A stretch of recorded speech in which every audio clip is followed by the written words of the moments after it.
Hola, bienvenido a una nueva comunicación, esta vez acerca de inteligencia emocional. Si me has seguido, si eres uno de los pocos que me siguen, sabrás que con frecuencia verifico cómo un concepto como el de la inteligencia emocional se aplica o se aplica de manera totalmente inadecuada en la sociedad en la que vivimos, en la sociedad española, por ejemplo.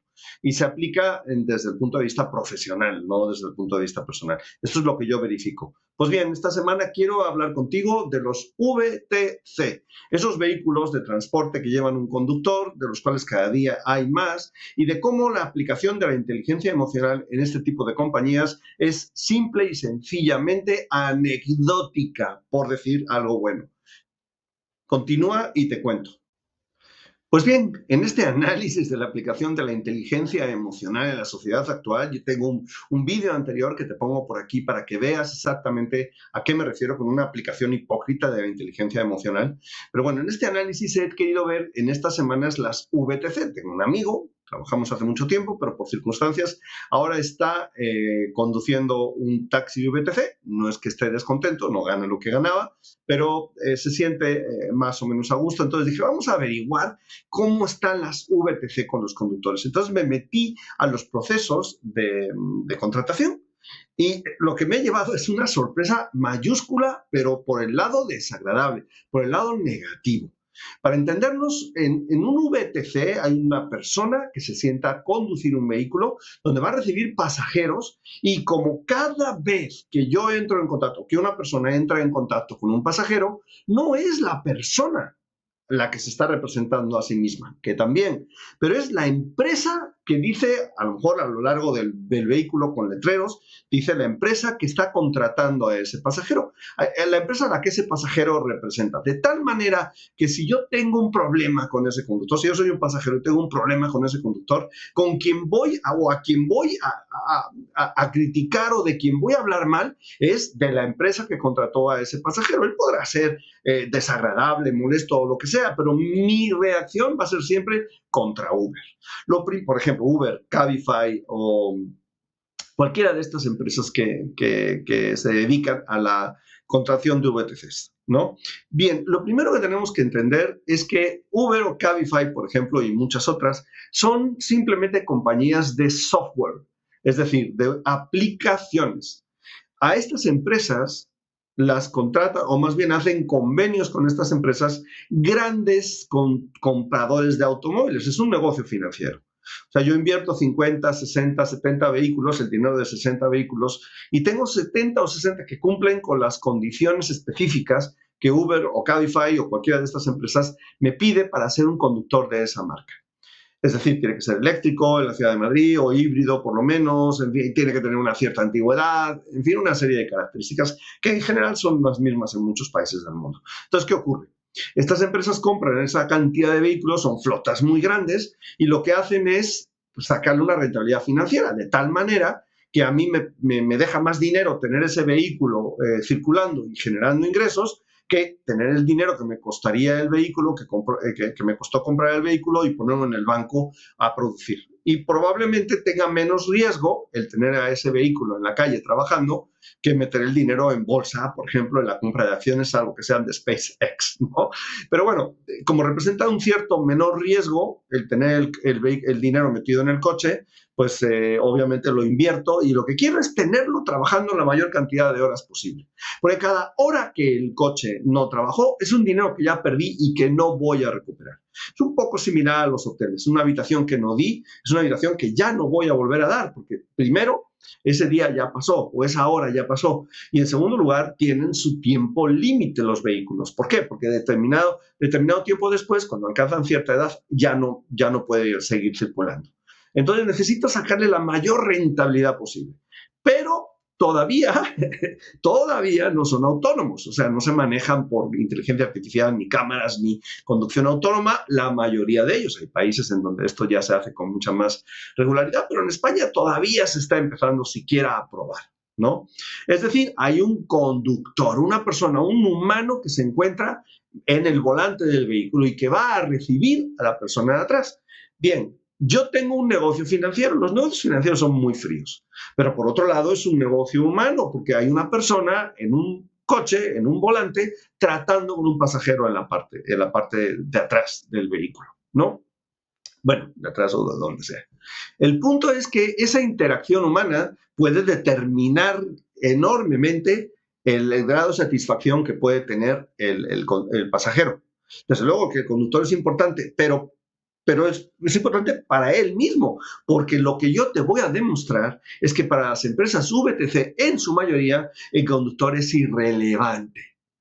Antes, déjame comentarte algo. Métete en cualquier plataforma de internet donde Trustpilot o no sé, no sé, cualquiera que puedas verificar, o pones simplemente a un buscador opiniones acerca de Uber, opiniones acerca de Cabify. Bien, te vas a encontrar con historias de terror, auténticas historias de terror de los pasajeros, porque les ha ocurrido un montón de cosas. A mí me ha ocurrido, no voy a mencionar ninguna marca en concreto, pero hay una marca importante que a mí me hizo varias cancelaciones de reservas en mañanas para ir a coger el tren. Es decir, yo tenía que llegar a la estación de, en este caso era Chamartín o de Atocha, tenía que llegar específicamente a una hora para coger el tren y me cancelaban la reserva que había hecho el día anterior media hora antes, a una hora en la que ya es imposible dos cosas. Imposible conseguir un vehículo nuevo y aún lo consigas, imposible llegar a tiempo.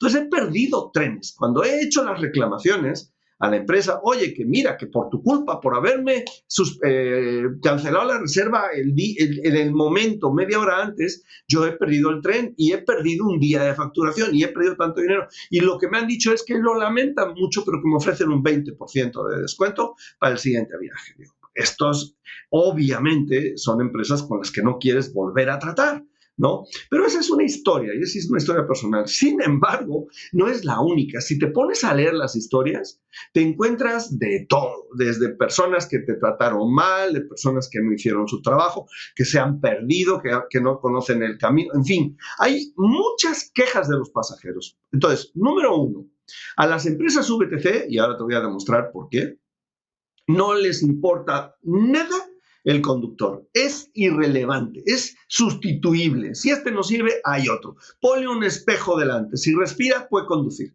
Mientras tenga 8 puntos de carnet y tenga 2 años de antigüedad de carnet, él lo puedo poner en un volante y me da igual si se siente bien o se siente mal.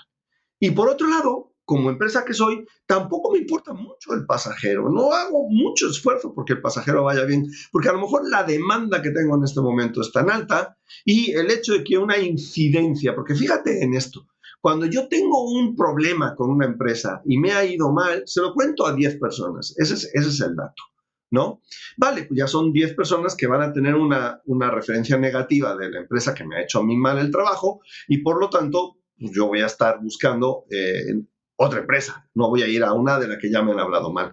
Yo sí utilizo con frecuencia las evaluaciones de Google, Google Maps, en concreto acerca de los restaurantes que visito, los lugares nuevos a donde voy. Y generalmente me ha funcionado bien. Generalmente, digo, no cabe duda que a veces una mala calificación y te hace llevarte una sorpresa porque te metiste ahí porque no encontraste otro y dijiste, pues no estuvo tan mal. Y a veces una buena calificación te dice lo contrario, pero normalmente es bueno dejarse guiar por las evaluaciones que tiene o las referencias que hace la gente en Google Maps acerca de los restaurantes. Entonces, acerca de los taxis pasaría lo mismo, solamente que esas son referencias que no leemos, que no buscamos. Yo simplemente busco un Uber o un Cabify o el que sea porque lo necesito. Entonces, a lo mejor acaba de bajar a un pasajero que salió diciendo esta es la peor empresa del planeta Tierra, pero yo no me entero, yo me subo al coche y punto final, ¿no? Entonces, aquí las malas evaluaciones de los clientes no se ven tan reflejadas en una disminución del servicio. En todo caso, tú, aunque no tengas ese efecto, si eres Uber o eres Cabify, tu misión número uno en la vida es que la persona que se subió a un vehículo salga absolutamente deleitada, que tenga un servicio de excelencia. Entonces, en ese servicio de excelencia que ya estamos comprobando, si ves los comentarios que hay en Internet, que no es bueno, tenemos a un conductor que además es maltratado. Te voy a poner un ejemplo. No te voy a dar nombres, pero la primera empresa de VTC a la que asistí a la formación selectiva, así le llamaron ellos, por cierto, me aceptaron, como conductor, en esta empresa te hacían trabajar 6 días a la semana, 8 horas al día, pero te ponían un horario de 12 horas en las cuales tú no podías descansar más de 2 horas a lo largo de todo ese proceso. Y además te ponían como condición que las 2 primeras horas y las 2 últimas horas eran forzosas. Entonces, de las 8, 4 te las están poniendo forzosas, en medio te quedan obviamente otras 4, 4 y 4, 8 y 4, 12, y haz con esas 4 horas lo que quieras, pero tú no te puedes parar. No te puedes poner a descansar. No puedes aparcar el coche y no. Tienes que estar por lo menos trabajando en movimiento. Es decir, que aunque te dicen que son 8 horas al día, no son 8 horas al día. Te van a hacer trabajar literalmente y físicamente 12. Vas a terminar bastante molido. Otra cosa, no hay, esta empresa en concreto no paga tiempo extra. Si te gusta, bien, y así fue como nos dijeron. Cada vez que nos contaban una condición decían, ¿todo bien, señores, señoritas? ¿Todo bien? ¿Alguno se quiere ir ya? Era como diciendo, les voy a ir soltando y si ya te estás asustando, pues ya te puedes ir, pero ni me preocupo, porque hoy tengo 20 haciendo esta entrevista, pero es que mañana tengo otros 20. Entonces, conclusión de esta primera empresa, el trato era de ganado. O sea, éramos rebaño. El rebaño entra, a ver cuántas ovejas tienen lana y las que no tienen lana, fuera. Busqué en otra empresa, de nuevo sin decir nombres. Esta tenía condiciones diferentes. La primera trabajaba fuera o dentro de la M30. Esta segunda trabajaba fuera de la M30. Aunque no son forzosas esas posiciones, pero bueno, buscando, ¿no? Aquí la orientación no era tanto a las horas de trabajo, sino a la facturación. Te ponen unas facturaciones absolutamente complicadísimas de conseguir, a partir de las cuales uno gana X cantidad de dinero en bonos. La realidad es que normalmente no vas a ganar esa cantidad de dinero. Normalmente, y además, por lo que estoy viendo, la competencia es salvaje. Entonces, por ejemplo, llegan aviones, decía esta gente, llegan aviones a las 11 de la mañana. Entonces, todos los taxis tienen que estar preparados, no pueden entrar al aeropuerto, hay un montón de restricciones. Tienen que estar preparados para que te coja el cliente y entonces pasas a recogerlo al aeropuerto, obviamente en un periodo breve de tiempo. Pero es que son centenares de personas que se encuentran en ese momento en el aeropuerto, más las personas que se encuentran esperando. Yo no digo que no sea un buen negocio, no. Lo que te quiero decir es que también, finalmente, la conclusión con estas personas era de que éramos ganado. O sea, yo no puedo comprender que estas empresas estén entrevistando 50, 60, 70, 80 personas todos los días, ofreciéndoles a todos ellos el trabajo, porque finalmente, a menos que no tengan los puntos y tal y cual, pero vamos, que lo saben porque la rotación que tienen, ya me lo comentaba un amigo, es enorme. O sea, hoy tienes una persona que te dice que sí, ya la semana se te va, pero es normal que pase, eso es normal que se te vayan a la semana, es normal que no sean confiables y también es normal que descarguen todas sus frustraciones con la persona que se sube, ¿no? Y que esté uno pensando, bueno, y además si el que se sube es un tocagaitas, entonces, pues imagínate, yo voy a aguantar un tocagaitas por un ingreso mínimo y con una promesa de bonos y de comisiones que francamente es más promesa que realidad. Entonces, ahí empezamos a ver que la inteligencia emocional no se aplica en ninguno de estos contextos. Y luego, por último, otra empresa que tuve la oportunidad de ver donde aquí sí había más estructura, aquí sí había un mucho mejor trato a las personas, siguen existiendo todas esas, no todas, pero algunas restricciones en cuanto a disponibilidad de tiempo, flexibilidad de trabajo. Son aspectos, disponibilidad de tiempo, flexibilidad de trabajo, conciliación, punto final. Ese tipo de cosas no existen para los conductores de una VTC. No existen. Conciliación, mis narices. Flexibilidad de tiempo, vamos, la justa. Y prácticamente ninguna. Los descansos son forzosos. En fin, no existe el trato humano a las personas que conducen los VTC. Y es verdad, que son personas que no viven en la oficina, que no trabajan en la oficina, que se confunde un poco porque El que te contrata es una gran compradora de vehículos, un negocio financiero, como te comentaba, que se llama de cualquier forma, pero el coche dice Uber o Cabify o Bolt, ya me acordé de otro. Es decir, para ellos, ellos están, esta empresa que te contrata está cubierta, ellos no aparecen en ningún lado, el que aparece es Uber. Entonces, si el cliente se siente mal porque lo has tratado mal, es contra Uber, no contra el que lleva el que ha hecho la contratación, el que es intermediario entre tu conductor de VTC y Uber. Entonces, conclusión final, para no enrollarte más. Los aspectos humanamente lógicos y laborables de contratación de un empleado que existen en España para la mayoría de los empleos no existen para las VTC. Son números, simple y sencillamente números. Son parte de un negocio financiero.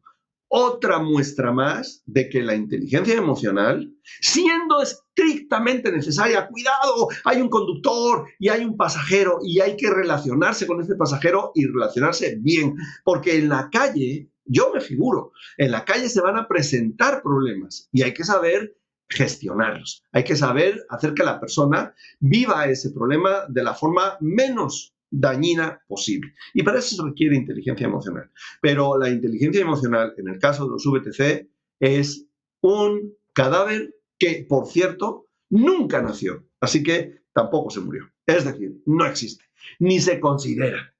Punto final. Una muestra más de la hipocresía social y laboral con relación a la inteligencia emocional. ¡Ja! Como si no fuera importante.